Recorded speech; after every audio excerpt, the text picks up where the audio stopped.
मादरिया वतन सब भाइयों के लिए मेरा सलाम।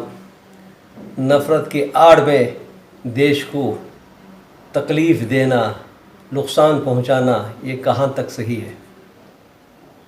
मैं हफ़ीज़ुल्लाह आप लोगों को एक पैगाम देता हूँ रमज़ान की मुबारकबाद देते हुए।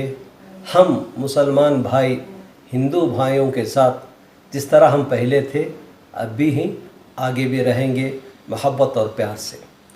हम कुछ शरपसंद लोगों को नफ़रत का जवाब मोहब्बत से पेश आना करते हैं।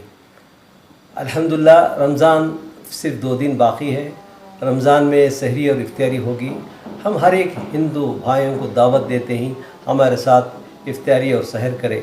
और हिंदू भाइयों का दुकान हमारे मस्जिद के आसपास रख सकते हैं। हम कभी नफ़रत नहीं फैलाते और हिंदू और मुस्लिम आपस में भाई और भाईचारा की एक मोहब्बत पैदा करते हैं। चंद शरपसंद बजरंग दल वाले, कोई हिंदू परिषद वाले ये नफ़रत का बीज बो रहे हैं। इसमें हम गौर व फिक्र ना करना, हमारी मोहब्बत कायम है और कायम रहेगी अल्हम्दुलिल्लाह।